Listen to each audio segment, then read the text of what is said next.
Hello guys, target 98 plus के education channel में आप सभी का बहुत बहुत स्वागत है। गाइज, जैसा कि आपको पता होगा कि अपने यूट्यूब चैनल पे साइंस क्वेश्चंस की एक स्पेशल सीरीज साइंस एक्सप्रेस के नाम से चलाई जा रही है। यह क्लास प्रतिदिन शाम 5 बजे 5 मिनट के लिए होती है। इसके अंदर हम 10 क्वेश्चंस डिस्कस करते हैं विदाउट एक्सप्लेनेशन के, क्योंकि गाइज 5 मिनट के अंदर एक्सप्लेनेशन देना थोड़ा सा संभव नहीं होता। अगर आप कहेंगे तो हम थ्योरी की एक स्पेशल क्लासेज लगा देंगे जिसमें सारे थ्योरी बहुत अच्छे तरीके से कवर करने वाले हैं, ठीक है। अगर आपकी डिमांड होगी तो गाइस, आज का जो अपना टॉपिक है वो साउंड यानी कि ध्वनि से संबंधित पार्ट 3 है। इससे पहले इसके 2 क्लासेज ऑलरेडी हो चुके हैं। अगर आप उन क्लासेस को नहीं देखें तो साइंस एक्सप्रेस के नाम से अपना प्लेलिस्ट बना हुआ है, वहां से आप जाकर के सारी क्लासेस को देख सकते हैं, ठीक है। गाइस, इस सेशंस के माध्यम से 10 क्वेश्चंस लाए हुए हैं, 5 मिनट के अंदर डिस्कस करने वाले हैं। क्वेश्चंस के लेवल बहुत अच्छे लेवल के सारे क्वेश्चन है। सेशन में लास्ट तक बने रहिएगा, ठीक है। सारे प्रीवियस ईयर एग्जाम में पूछे हुए क्वेश्चन है, बहुत अच्छे सारे क्वेश्चन है।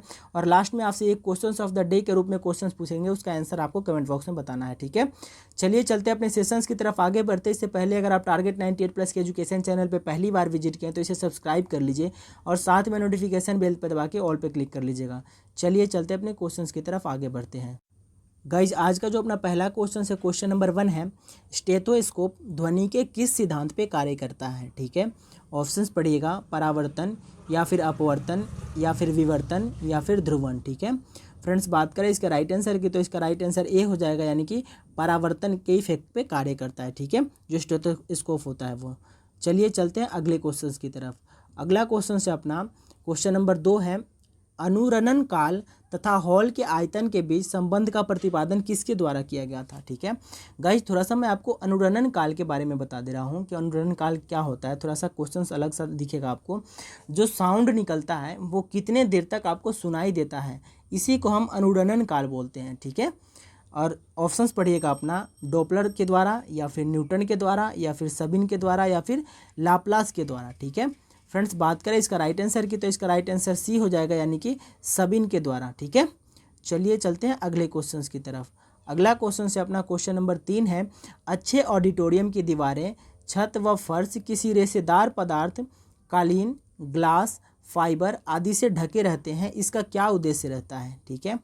ऑप्शंस पढ़िएगा, ऑडिटोरियम को सुंदर बनाना होता है या फिर निर्माण की लागत को कम करने के लिए ऐसा किया जाता है या फिर ऑडिटोरियम में आग की सुरक्षा कम करना होता है, मतलब सुरक्षा करना होता है, सॉरी, या फिर ध्वनि का अवशोषण करके प्रतिध्वनि को रोकना होता है, यानी कि गूंज को रोकना होता है, ठीक है। फ्रेंड्स, बात करें इसका राइट आंसर की तो इसका राइट आंसर डी हो जाएगा, यानी कि ध्वनि के अवशोषण करके जो प्रतिध्वनि यानी गूंज जो भी होता है उसको रोकने के लिए ही ऐसा किया जाता है कि कालीन, ग्लास या फिर फाइबर का उपयोग किया जाता है, ठीक है। चलिए चलते हैं अगले क्वेश्चंस की तरफ। अगला क्वेश्चन से अपना क्वेश्चन नंबर 5 है, स्पष्ट प्रतिध्वनि सुनने के लिए परावर्तक तल व ध्वनि स्रोत के बीच न्यूनतम दूरी कितनी होनी चाहिए, ठीक है। ऑप्शंस पढ़िएगा, 10 मीटर या फिर 17 मीटर या फिर 24 मीटर या फिर 30 मीटर, ठीक है। फ्रेंड्स, बात करें इसका राइट आंसर की तो इसका राइट आंसर बी हो जाएगा, यानी कि 17 मीटर इसका राइट आंसर हो जाएगा। चलिए चलते हैं अगले क्वेश्चंस पे, यानी कि जो क्वेश्चंस क्या पूछ रखा है मैं आपको बता दूं कि जो गूंज होता है उसको सुनने के लिए हमें कितनी दूरी पे होना चाहिए, यानी कि 17 मीटर, ठीक है। चलिए चलते हैं अगले क्वेश्चंस की तरफ। अगला क्वेश्चन से अपना, डॉपलर इफेक्ट किससे संबंधित है, ठीक है। गाइज, डॉपलर इफेक्ट की बात करें तो ये ध्वनि यानी कि साउंड से संबंधित है, इसका राइट आंसर ए हो जाएगा। चलिए चलते हैं अगले क्वेश्चन की तरफ। अगला क्वेश्चन से अपना, ध्वनि का प्रभाव मानव के कान में कितने समय तक रहता है। गाइज, जो हम या फिर आप या फिर हम या फिर कोई भी मनुष्य जो साउंड को सुनते हैं वो हमारे अंदर कान के अंदर कितने देर तक रहते हैं वो पूछ रखा है, ठीक है। गाइज, बात करें इसका राइट आंसर की तो इसका राइट आंसर बी हो जाएगा, यानी कि 1/10 सेकेंड, ठीक है।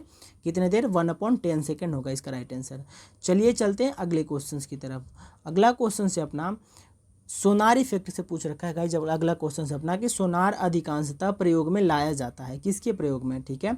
गाइज, सोनार सिस्टम की बात करें तो इसका राइट आंसर डी हो जाएगा, यानी कि नौ संचालक जो होते हैं या फिर जो नाव होते हैं उसके द्वारा सोनार सिस्टम का उपयोग किया जाता है। जो भी पानी वाले जहाज होते हैं, मैं थोड़ा सा आपको सोनार सिस्टम के बारे में मैं बता रहा हूँ, ठीक है। थोड़ा सा देखिए गाइज, मान लीजिए ये नाव है, ठीक है, या फिर जहाज है, जो सोनार सिस्टम जो लगा होता है वो यहाँ पे लगा होता है इसके नीचे की तरफ, और एक यहाँ पे जो होता है इसको हम बोलते हैं ट्रांसमीटर और इसको बोलते हैं हम डिटेक्टर, ठीक है।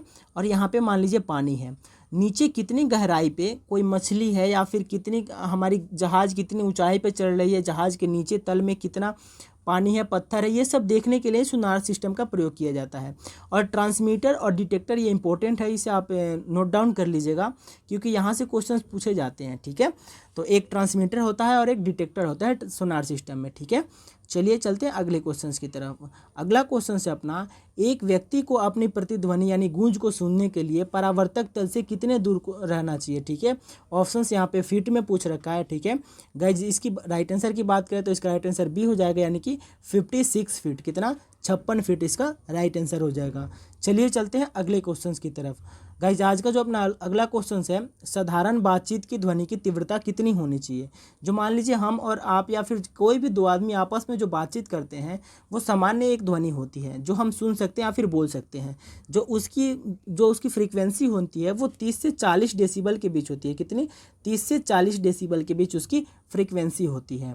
ठीक है गाइज, आज का जो अपना आंसर ऑफ द डे है, जो कल हमने क्वेश्चंस ऑफ द डे के रूप में आपसे पूछे थे कि 20 हर्ट्ज से लेकर के 20,000 हर्ट्ज तक की बारंबारता की ध्वनि निम्नलिखित में से क्या होती है हमारे।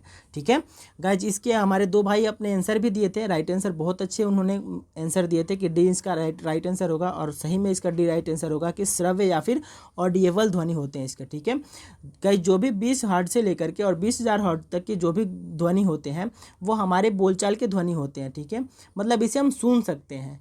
सीधी सी बात बताऊं मैं आपको, ये हम सुन सकते हैं जो मनुष्य प्राणी होते हैं। ठीक है, और इसे हम श्रव्य या फिर ऑडिएबल ध्वनि बोलते हैं। गाइज, आज का जो अपना क्वेश्चंस ऑफ द डे है, प्रतिध्वनि तरंगे डैश के कारण उत्पन्न होती है। ठीक है गाइज, इसका राइट आंसर आपको कमेंट बॉक्स में बताना है और बाकी इसका मैं कल आंसर बताऊंगा। ठीक है गाइज, सेशन कैसा लगा कमेंट करके ये बताइएगा, और सेशन में लास्ट तक बने रहने के लिए thank you so much guys.